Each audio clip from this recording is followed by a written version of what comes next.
नमस्कार है मेरे मित्रों को, आइए देखिए मेरे चलचित्रों को। आज मैं मिलाऊंगा तुम्हें उस नसुड्ड लड़की से जिसे देखने के बाद टूट जाएंगी आंखों की खिड़कियां, उखड़ जाएंगे दिमाग के गेट। यूट्यूब की नॉट सो फेमस बंदरिया उर्फ महिमा सेठ।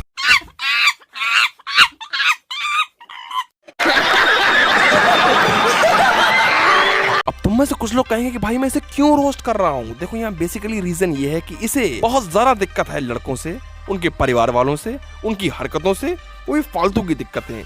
तो हम भी यहाँ पर फालतू में से दिक्कत देने आए हैं। हाय गाइस, मेरा नाम है महिमा सेठ और मैं हूँ डैडीज लिटिल प्रिंसेस।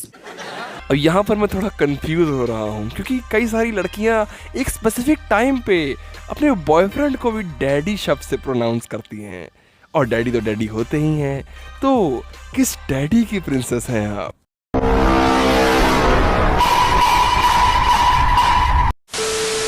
लेकिन मुझे लगता है मेरी खुशियों पे ना किसी मनहूस की बहुत बुरी नजर लगी है यार। क्या हुआ, अपनी शक्ल आईने में देख ली क्या?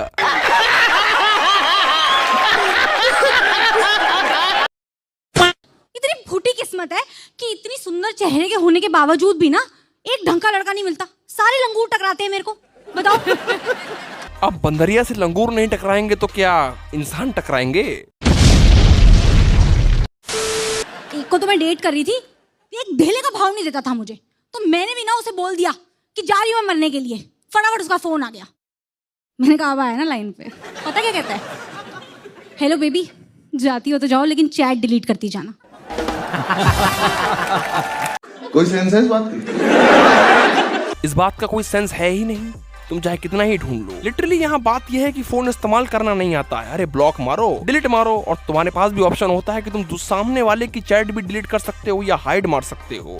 पर नहीं, हम तो ओवर स्मार्ट बनेंगे, और इससे बड़े चूतिए तो वो हैं जो उसके इस जोक पे हंस रहे हैं। फिलहाल उन्हें तो हंसने के पैसे मिले हैं। बात तो सही है। मेरे को अगर कोई लड़का पसंद आ जाए ना, मैं अपनी सारी दौलत लुटा दूं उस पे।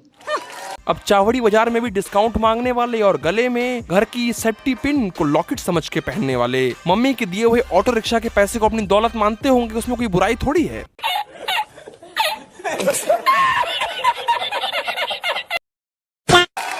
उसमें तो ऐसा बोल के 5 लौंडों को मेरे सामने लूट चुकी है ये। एक लड़के से 6 महीने तक गिफ्ट लेती रही, 7वें महीने कहती है मुझे ना यार लॉन्ग डिस्टेंस जम नहीं रहा। वो लॉन्ग डिस्टेंस ही था ना, पहले जब वो पास में रहता था तो हम रिलेशनशिप में थे, फिर वो दूर चला गया। दिल्ली से नोएडा शिफ्ट हुआ था वो। यहाँ हंसना था क्या? ये मैं नहीं पूछ रहा हूँ, ये बंदा पूछ रहा है जिसे हंसने के 1000 रुपए नहीं 500 रुपए दिए गए हैं, और ये सोच रहा है कि यार 500 रुपए और बढ़ा के लूंगा मैं, क्योंकि ऐसे जोक सुनने के बाद मेरे कानों से खून निकल रहा है जो मुझे बार बार रुमालों से पोंछना पड़ रहा है। लिटरली यार यूट्यूब और इंस्टाग्राम पे ऐसे लोग भरे हुए हैं जो खुद को स्टैंड अप कॉमेडियन बताते हैं, पर कॉमेडी का सी भी उन्हें नहीं आता है। मगर हाँ, वो सी से कुछ कहलाते जरूर हैं। अब वो क्या कहलाते हैं तुम समझदार हो, क्योंकि मैं जानता हूँ तुम हो। तो कमेंट में लिख के बताओ वो क्या कहलाते हैं, और सही जवाब देने वाले को मैं करूंगा रिप्लाई, और उसका कमेंट भी लाइक करूंगा। मुझे तो लगता है वो लॉन्ग डिस्टेंस वाला ही मेरा सोलमेट था। उसको मिला के टोटल 11 सोलमेट हो चुके हैं इसके अभी तक। 9 की आत्माओं से तो मैंने छुटकारा दिलाया है। मुझे आदमी कम तांत्रिक की ज्यादा फील आती है खुद से।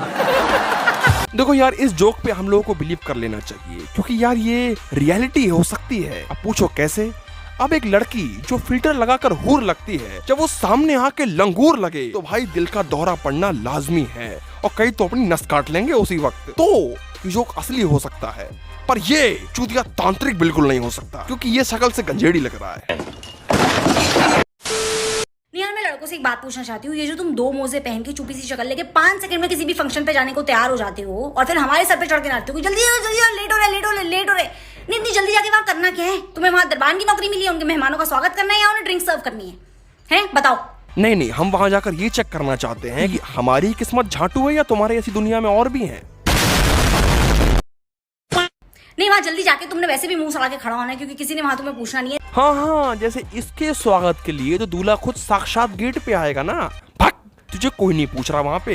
ये वो लड़कियां हैं जिनके कैमरे फ्रेम में आने से पूरे शादी के मेहमान बचते हैं, क्योंकि 4 लेयर का फिल्टर और 2 किलो का मेकअप होता है थोपड़े पे। तो लोग ये सोचते साला इनके साथ अगर फोटो में आ गए तो लोग हमें जज करेंगे कि इनके जैसे ही बदसूरत दिखते होंगे हम रियलिटी में। नहीं आना है तुम्हारे फोटो में और ना दिखना है तुम्हारे साथ, और ना हम तुम्हें देखना चाहते हैं महफिल में। तो अपनी ये सड़ी हुई बंदरी जैसी शक्ल लेके निकल लो, और कुछ बदलने नहीं वाला है 2 किलो मेकअप और 4 लेयर फिल्टर लगा के। बंदरिया हो और बंदरिया ही रहोगे असलियत में, क्योंकि असलियत मायने रखती है, दिखावा नहीं। बात तो सही है। पूछना नहीं है, इससे अच्छा लेट पहुंचो। कम से कम उन्हें भी ये लगेगा कि भाई वेरी वेरी कोई इंपॉर्टेंट पर्सन आया है, बिजी होगा जिंदगी में इसलिए लेट हुआ। सबका पर्सपेक्टिव अलग अलग होता है। अब मैं जो लोग शादियों में लेट आते हैं उन्हें देख के मैं ये सोचता हूँ कि साले ये उठते ही सुबह 10-12 बजे होंगे और इन्हें कोई काम तो है नहीं। और जो जल्दी आते हैं मैं उनको सोच के ये चीज यहाँ पे डिटरमाइन करता हूँ कि इन्हें जल्दी सोना भी होगा और ये बंदा कल सुबह उठ के अपने काम पे जाएगा। So he is the very very important person. पर कहते हैं ना 5वीं फेल बच्चों में लॉजिक की कमी होती है, और इसमें तो दोनों की है, लॉजिक की भी और दिमाग की भी। तो बेसिकली ये शादियों में लेट जाती होगी और लोग वही सोचते हैं जो हम यहाँ सोच रहे हैं, वेलड़ वेली चोंगी, और कुछ नहीं है ये। और मैं यहाँ पर ये लिख कर देने को तैयार हूँ कि कई बार शादियों में लेट जाने पर इसे पत्तलें चाटने को नसीब हुई होंगी, और वो भी इसने बड़े चाव से चाटी होंगी, क्योंकि अब लेट आ ही गए हैं तो व्यवहार में दिए 101 रुपए भी तो वसूल करने हैं। क्यों बंदरिया, है ना? लेकिन नहीं, तुमने तो वहां जल्दी जाना है। अब भाई किसी फंक्शन पे जाना हो 8 बजे से ना ये आसपास मंडराने लग जाएंगे कि जल्दी जल्दी जल्दी जल्दी जल्दी जल्दी। नहीं, क्या करोगे जल्दी जाके? हमें काम पे जाना होता है सुबह सुबह, हमें और चीजें देखनी होती हैं। ये तुम्हारे जो चावड़ी बाजार के कपड़े आते हैं ना तुम्हारे डिस्काउंट पे, इनके पैसे तुम नहीं कमा के लाती हो, हम लोग देते हैं कमा के। और लिटरली यहाँ पर मैं लड़कियों को नीचा नहीं दिखा रहा हूँ, लड़कियां भी कमाती हैं और मैं उनकी बहुत इज्जत करता हूँ। और मैं उन लड़कियों से ये कहना चाहूंगा कि तुम इसकी इज्जत ना करो, वरना इसकी जैसी बन जाओगी और जिंदगी में कुछ हासिल नहीं कर पाओगी गालियों के अलावा। खुद तो यहाँ तक पैंट पहन लेंगे, वहां पे बक्कल मान के जल्दी से तैयार हो जाते। अब इनके बाप इनकी मम्मी का पेटीकोट पहनते हैं तो ये सोच रही हैं सारे मर्द ऐसे ही होते होंगे। भाई तुम्हारे बाप में खोट है, सारे मर्दों में नहीं। हो जाते हैं, हमें लहंगे पहनने होते हैं, मेकअप वेकअप करना होता है, हमें टाइम लगता है भाई। कोई फायदा नहीं है इतना तैयार होने का, सजने धजने का और यहाँ पे टाइम लगाने का। इसका रिजल्ट तुम्हें घंटा नहीं मिलता होगा। ये मैं तुम्हारी शक्ल और तुम्हारे बर्ताव को देख के बता रहा हूँ, क्योंकि जिस तरह का तुम्हारा बर्ताव और तुम्हारी शक्ल है तुम्हें कोई घंटा भाव नहीं देता होगा, घंटा भी नहीं देता होगा। बात तो ये है ना। तो लिटरली यहाँ पर आप साइकोलॉजिकली समझ सकते हैं कि एक शख्स की दिमागी स्थिति क्या होती है जब उसे कोई घंटा भाव भी नहीं देता। इसी की तरह हो जाता है वो। Stop it. Get some help.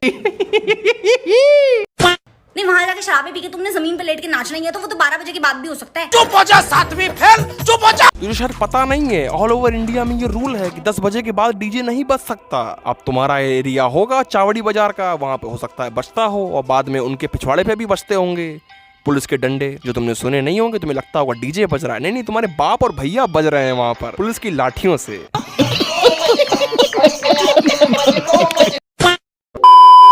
तो मेरे प्यारे भाइयों, वीडियो को लाइक करो, चैनल को सब्सक्राइब करो अगर तुम चाहते हो कि आगे भी मैं तुम्हारी साइड में बोलता रहूं। मैं साइड वैसे बदलूंगा नहीं, मगर फिर भी तुम जानते हो मुझे क्या चाहिए। तो जाते जाते मैं ये कहना चाहूंगा कि कोई हेट नहीं है मेरा लड़कियों से। अगर आप फालतू में लड़कों पे बोलेंगी तो हम भी बोलेंगे, फालतू में नहीं, वजह होगी ना हमारे पास तब बोलने की। इसीलिए हमें वजह ना दो बोलने की, वरना हमें बहुत आदत है खोलने की। क्या मुंह वो भी सही जगह पे। तो चाहते हो कि ना खुले तो कृपया आप भी अपनी जुबान पे काबू रखें, और कोई हेट नहीं है फिर से मैं कह दूं। तो दोस्तों इसी के साथ गुड बाय, शब्बा खैर, जय हिंद, जय भारत।